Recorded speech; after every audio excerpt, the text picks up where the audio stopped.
mà lâm khôn niên hậu kịp Jerusalem phai quaกัน in pinu kahi tule pathian phat thei bu na lu se zalin tapa thum kanin sanuni kanin katu te hi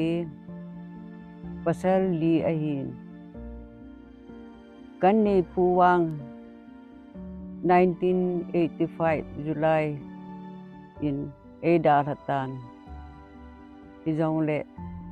ho le viang ho bung tu ni chanin ka zo kham khamin kan ve sui nahi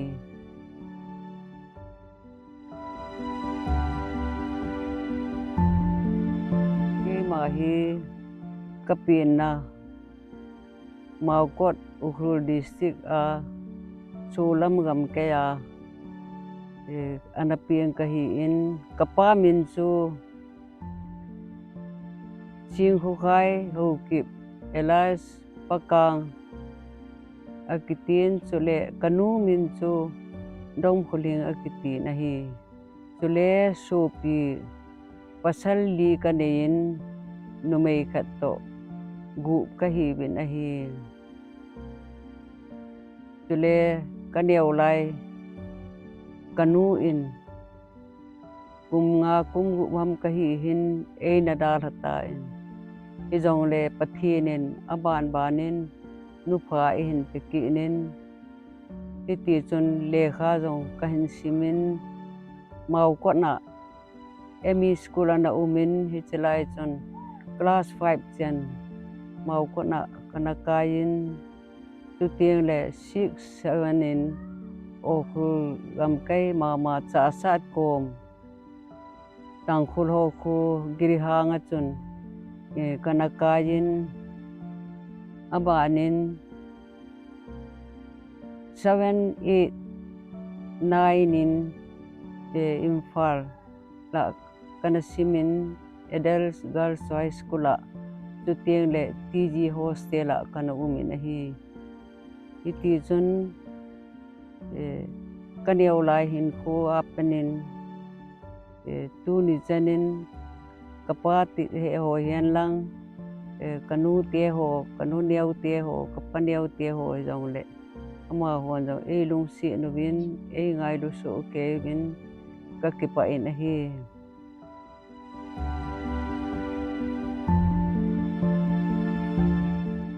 lekha kan sim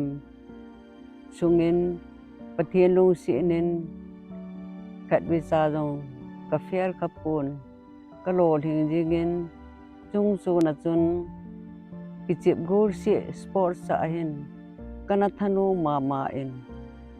class 9 ka sin kum 1967 in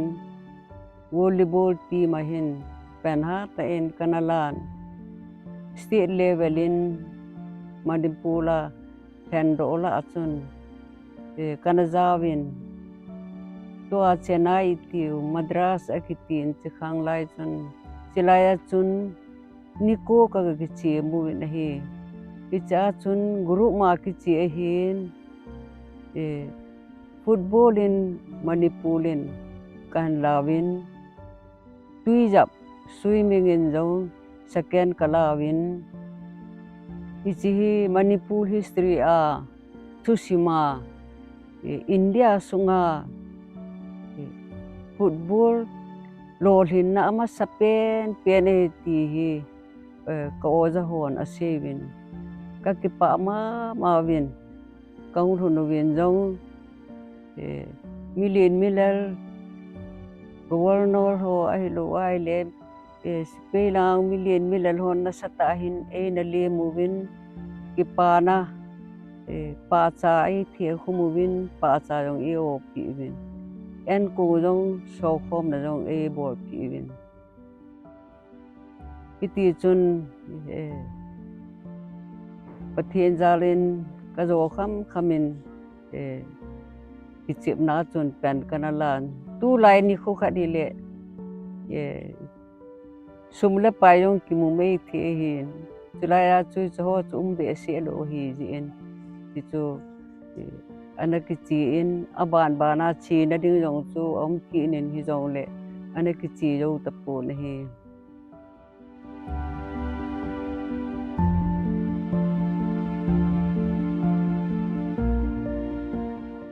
ke ma hi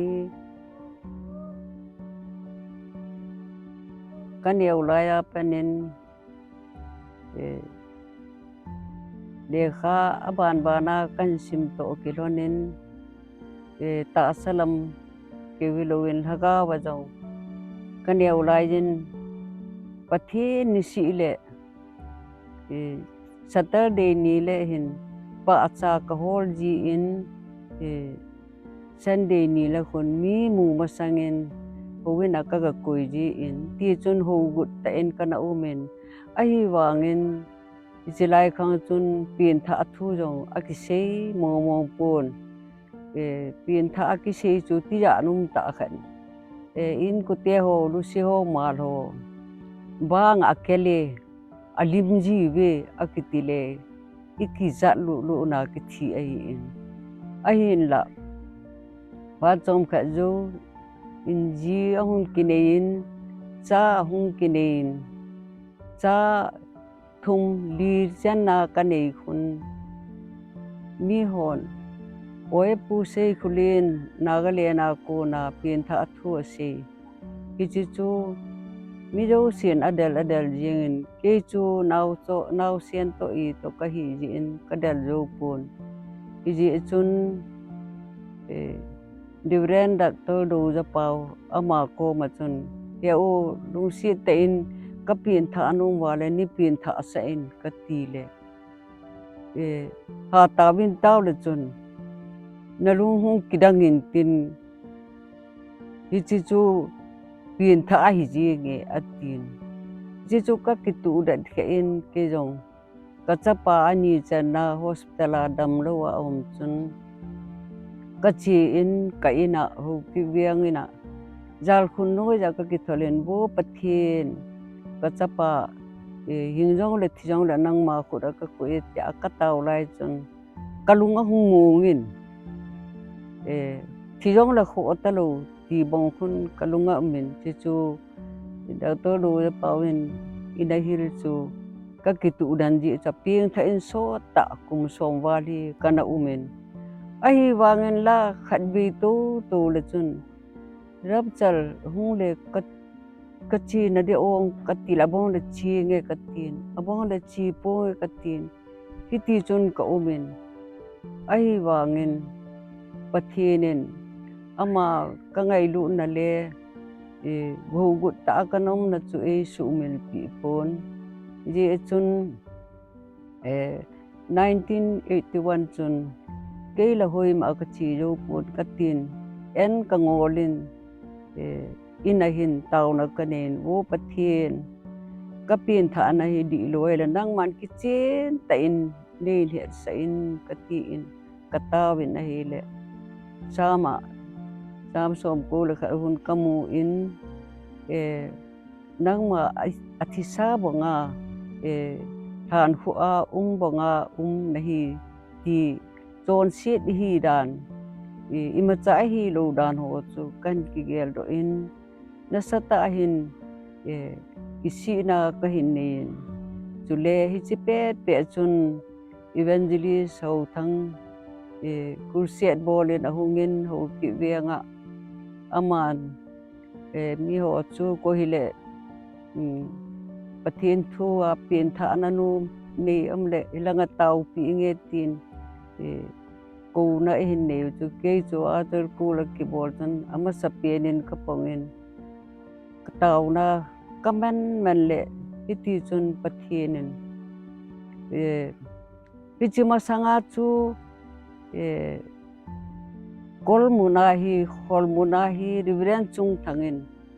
kursiat ana bol hi abol na chu ka chi ken jong ka ji pa gu thima kan pu he bu ve ke chu piang tha ka tai ka ti le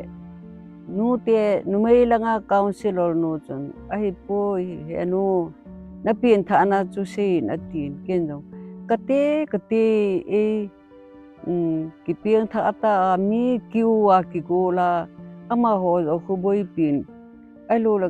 kaloi pa chu lung se ta ni ha boi pi min katile na loi pa chu pasal ho councilor hon bo nan ti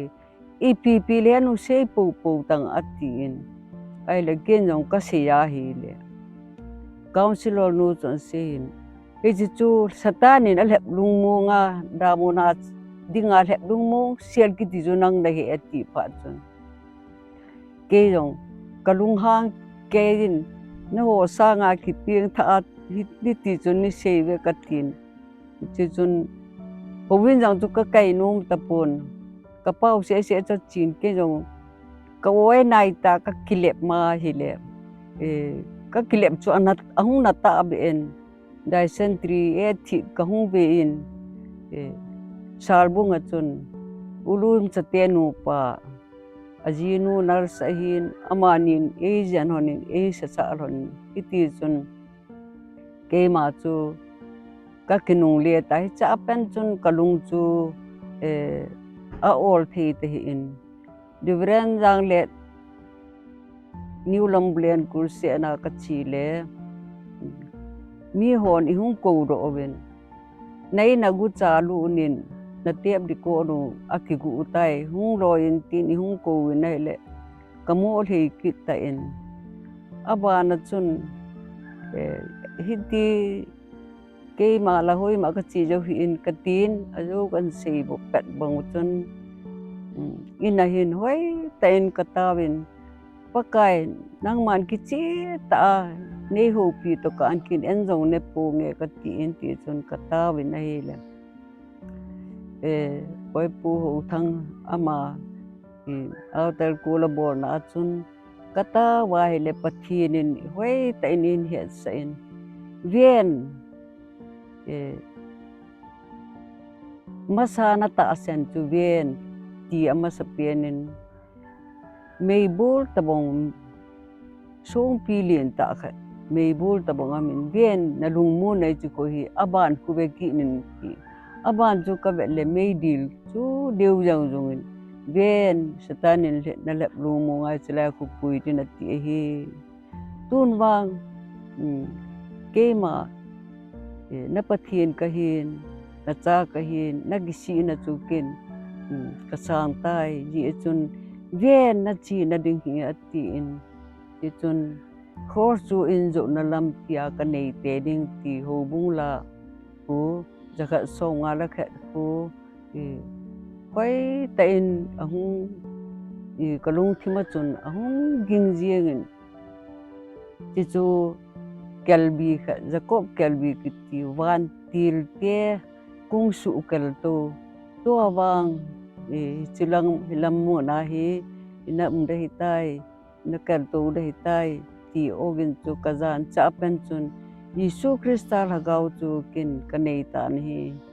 kalung sunga chun Yesu chiang hi ti ke man ka ki hetan ke ya ka hi tapoi pakaya ka hi ti chu ka testimony ahi in pathian ka kimuna ahi in aban chai le kan nei pun na dal ha ngin KBC Women Department ahin recording secretary in kumthum kanapangin aban chu kan nei pun in dal ha ta ji chun ka te pin jong ane nagim be se kung pang tahi in atin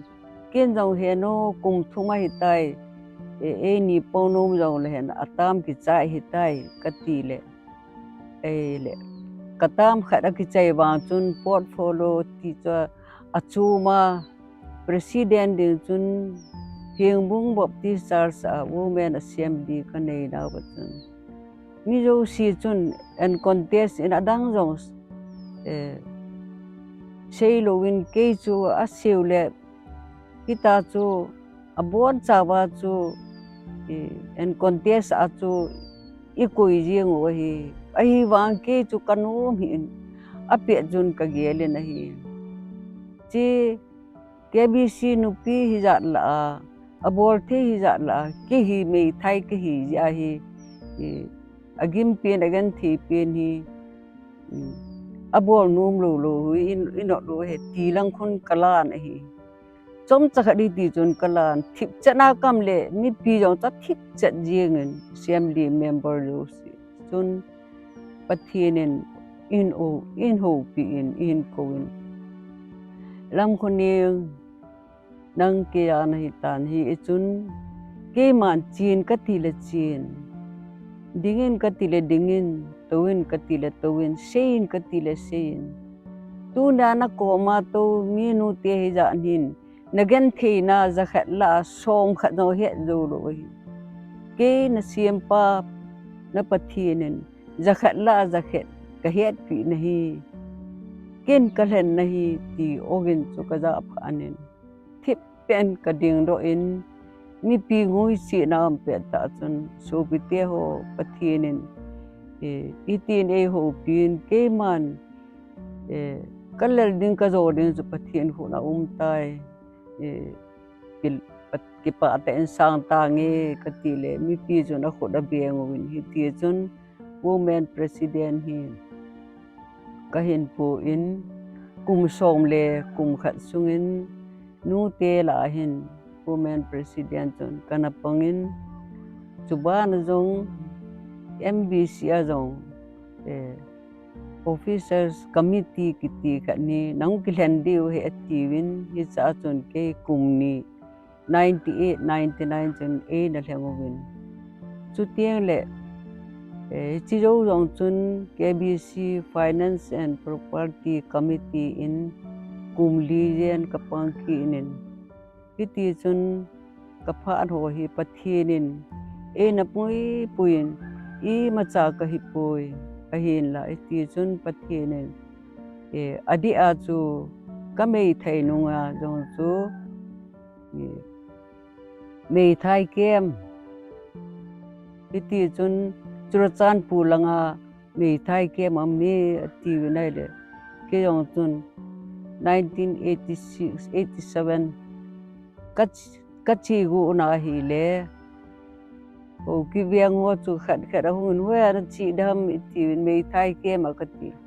bo kati mola kili ma hui la ipim i thai kem na siam chi hin nang mei thai nai e ti rong a umin abang chun pina ka hor dam ti win ala ma su ke win nai le a chai na la nga hung ho chu hui ana chi dam ti la kem a kati le ipi kem ma ti la kem a kati ni ti chun ka ho ji tan e chun ke yong ka ki pet do in ka ki go in ka chi in hap ta khat jen ka ki mangwin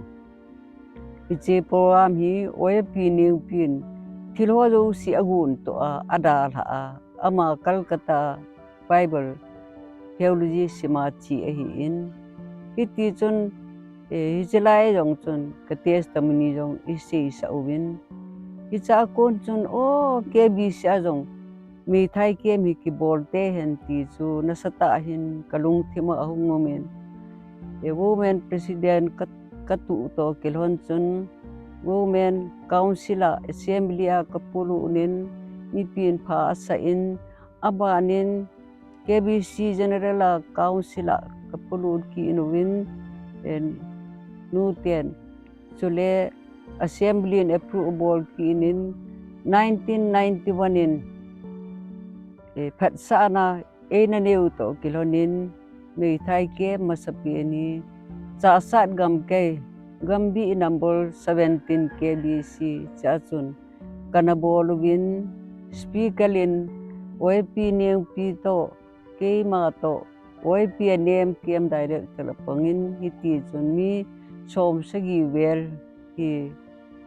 kanapangwin hi chi cho masapi na hi aban banin kum som thum le kum khani nupi kem nupa kem te le mei thai kem ti ho hin pathinin e na mangin i machatri ning ni jo kai poi ai wangin la ke tabanga mol ho kanu te ka u te ho ko ma pathinin mi ching mi them ho mangle ki hong met thi lo de a hi wa chu ke amei thai ma chu pathinin e na man hi bowin hi chun kahin khu hi pathin khu na kapi ro apanin gen thina ija ni zong le kahin thuin chu tie le khat we hi khu le biang ka vet to ho bung ka vet to gam sung ka vet to ka cha te ka vet to KBC langa mo pu na kani to iti chun gen thei ka kisa BSN ka room khat na hin tau na room khat na katawin kamu o ka tai pathin ka gen thei BSE ka ti le pathinin lam khuni nangin ka gen thei na ti a hi wangin ichi in sunga chu ke ma kalung han na uma agui kana su tenai tai ka ngai lu a hi wang kamisim sa ka ngai lun aman tha ding zu kanop lo ji anang hi cha chu ichi gui jok ding a chu ke man ka koi na hi atin chi pha chun ken jong pakai chu ti le ka gen thei ka kisa na hi in sung khat gui jok ding le e tun do na ding in aneu bi si e pakai gen thei na nei pi ben ti pathin ko ma kana ki thu min tun jong gen thei nei tapong hi jong le ke man ka ki thu ma hi ti ka thu jin ti jun ka thu zo ji na hi ti chun pathinin ka hin khu hi chom cha hi jong le pathinin e namangin kum som thum le kum khat kem ki bol mei thai kem mun tina KBC pumpi gambi hian lang pu bung hi jong le ana ki bol hi ta ji chun kalung thim hin o ki thian lang mei thai khom pi ai lu conference he ni ki ne hian lang u le naw kem ki chi na ho zo siang chu khat ve ki mu han lang zo tieng le ki thile ti ho chu kalunga omin ai wangin women department na ga thu ding ka ti ji le thila asata khat ei ma ki set thilo mi to ding ga sei ding chu o ka tin ka sei ngam hi ka taw le ka taw na pathinin a pe na sang bangin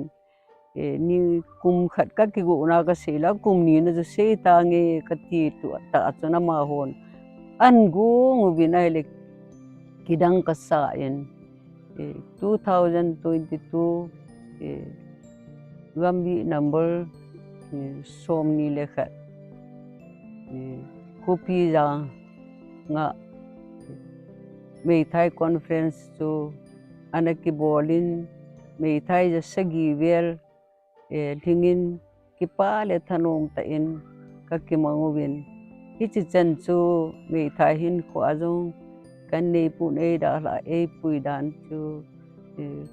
ki chan chu kan si ne he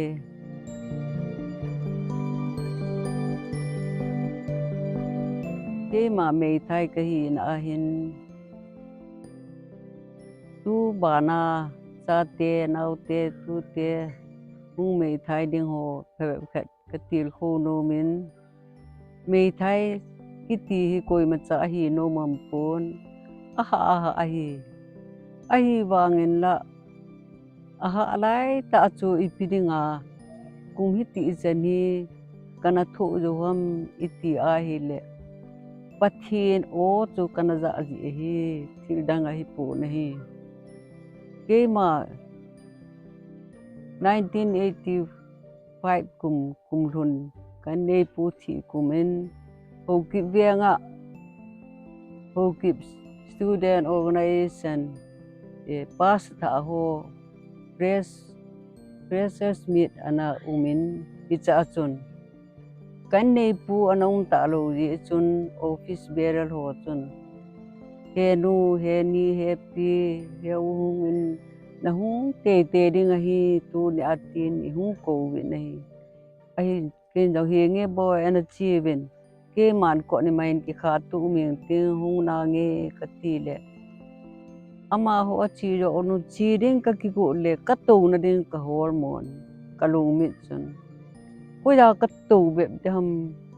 kan nei pum la ya VIP to na la mi ji to ti ke ka ti dam ka ti mi pi la to ding chula ka lu hel ki nin ka tu na ding chu ka he thei ta pun chu le mi ho jong chun ka lunga hu neu tha na hi le mi hon ama kho ji pa tha me thai ta kho ti ti ring a chu ka ge le koi ma chan chong cha ti lo de ke man ni ti jon ka ki ge le ka mo ka in chi ding ding jong ka het thei ta lo ji chun ka bible ka kila do en ya pa lung se ten ka chi dham ka dham agang gang ni se tin ka tin ka bible chu ka ko jin ka kamin chu le ken no akim lai ta ka ga apho a hi le ti chun pathianin yun ho ki in Isaiah bung som nga le li chang nga ki cha hi ni ji na mi ti le na ki jom solo de hi ji chu na siem pa chu na ji pa hi ti hi kan mu ro pha chun ka kini na hi o ka te min pathianin na siem pa chu na ji pa hi ti le wan le si siem pa chu ke ji pa hi chu o ka te ka ki pa wa le a chu ti ai le mi ho chun a ji lo ti jong le ke ama hon la mu lo ni ke ka pathian chu ka ji pa to ka ki lon di ka ti in ki pa ta chun ka mai ka ki phi in ka mi li ho ka thi ho lin ti chun ka chi ta nahi ka chin ken jong mi pi alai lung lai ta chu or chan ka ki tholu ni nahi le chinia jin gun chu chief guest chu pu jin son ho ki hai meng ama family a hin aman ahung ding do ene le mi pi la chun in mu pai lewin iria oi pi lam ne hi ko ma khu na tu sa him lam kai ho gang ten ga pui do on lang ke ho family a hin tu sa win atin iti chun jing kai hung ko ho cho hung khinin I ho luin I chu ati win ka vela ho chun chu chun ma hon e kai do win ama ho tu na chun e to pi win je chun ama ho ne ka ne na ho don ka donin o pathi ni kan nei pum le VIP to na me ya ka to din tu nya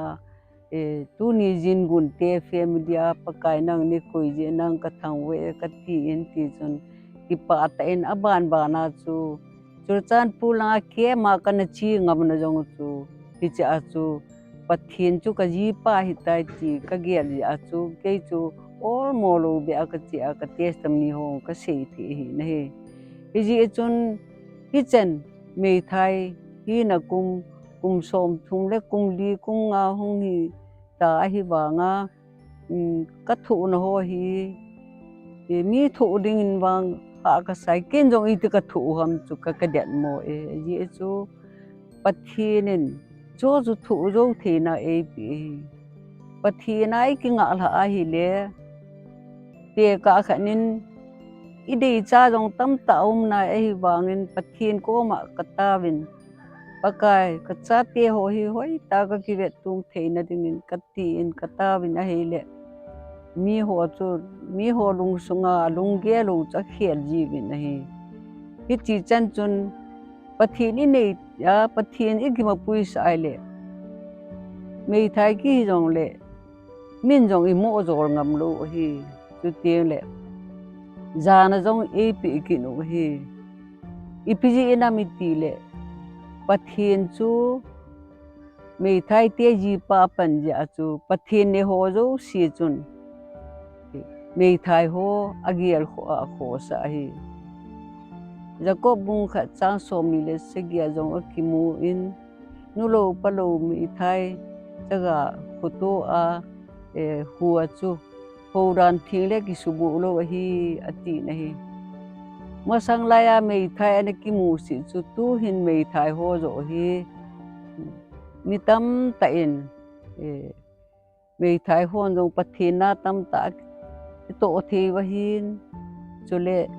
mi jana jong I chen the wa hin I bol nem ji su zal sangan chu I ma cha hi lo hi pakai ji su chunga to wa Jerusalem un a chi chu pun ki pha chunga chi ta nga chu I hong I ma cha mini jan si rong le ji su chui ji pa hi ta ja cho thu pi pin wa noi le si na a ho zo si sa nga jang ho zo a thu pi zo si sa nga thu pi zo to ji pa nei na pai tu ikison pi a ichi pi le lam pi chu jang a hi chu ti lo le e ma yong lep na a ila ana di tam ta ji a hi wangin cho ho chu nung sun zo na le chu ti le gal zo na chu pathin khun ma hi jin me thai ho ahung me thai ho dinga ka sei num chu pathin ki chi ta in nin nang man ken ji su ka nei mo nge ti chu hoi tan ye ni no ama chu sim pa chu na ji pa hi ti ta sanin sangin lang ke ji pa pha pe na hi kya mini pi se la gu thi mai ki so na chu i chu ha so ro wa ki mai le pu ro na ho jong chu hi ta chu pathin in e thu zo sa hi kan nei pu thi zo wen jong chom khat chu de jan le hin ka ngai ji in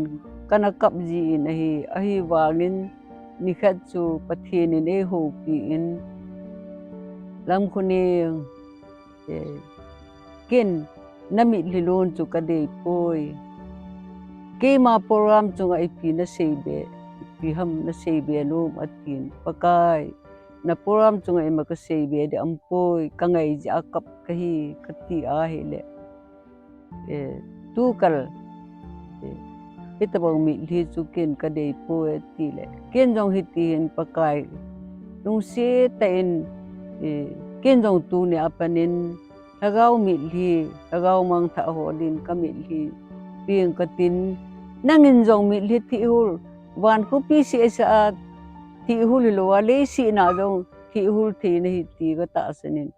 nalunga hi le ka mi li ne thi hul pin ka tin ka ta we na hi le icha pan chun ti la chu album dunga limi mu jong le ki so ichi na hoi i vet jong le ki so aloi golim vet jong le ki kap ai lo le icha te kin khat pa se lo ham ai lo le pi ham khat am le jong chun i ji pa bu chu i lunga hi ai nei china pan chun pathinin ti chun ei pu jin cho zo si chu ke ma ka nai tin pathinin e he sa ji in ti chun ili so ding jong pathinin i phel ji pu na hi kha be jong ho kip phung pi council SPC committee a kum som le kum bu jen kana pangin a hin la alas in 2012 in conference home pi omen cha chun sovinal khana akisimin hiti chun kapan home pi ho sovinal chu ka tu te ding in khat pasal li a hin li ka chon kalhun jo chu kap be na hi le kamin chu abula pen abong le ninga kitin abong le kapen pi ho minaumin hiti chun azo na chun kamin chu lam khuling akitikinin chu kalai na pe senin kamit hi so jang jung ji ta tung lo la ji cha chu ken jong kale le khabu ka cho si chu lam la in noi la chu le ma nga ka ti lai ta hin pathinin in ko ni lam khuni wana namin ki sun jo ta ipidinga chu chi phungla changa namin ki su lo chu nami hi so sa ham atin ai le o pakai nei ngai damin pakai som ta kha thep na la ka hi nei ngai damin pakai tu kal tabang chun li so ki tapunge ka ti in pathin ko ma chun atha ta in ka ki pilu nin hiti chun pathinin mi apui da ni amilung sit dan chu imi lia so a ika ka ni no pathinin cha te iphalu ko mam ji in hi ji chun thu ta a din jinga pathin chu lagau le thu ta hi banga mi thai jong le hen pathin chu tu dat kya lagau le thu ta idin nai le e mai ma cha ki jong la thuta apa chun gale zo sa hi ti ong chu khang tha hon na he nu wa nanup sa na deu tam ta zo le cha te chu pan adal ha le zan khat kamangin kapawin kahung pui ting nang pu ya hung ke ti nang ki bon ho isialin kin jong nangum lo na ka ke ipui ki na cha te kon ba don dam ka ti le hiwanga hinaya tin iti zon amang kitain ka ge la hi le nu tam ta cha te dal hangam sel ho hi ka ge ji ai le kidang ka sa ji in ama hon isi angai ngai ro chu ama ho thu ai tan e man i duty chu pathin min mual hing ke ya hi ti bor a phai ti ong chu khang tha ho mei thai din mu na din zo the na du wa ke my experience tam khat kan se ne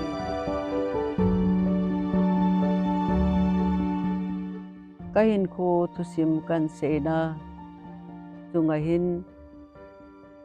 ulanau se khi lam zong le de ngai da mu hin lang ke man a chai na ka se nom chu i pi le pathian chu Giêsu Christa chu inei pon le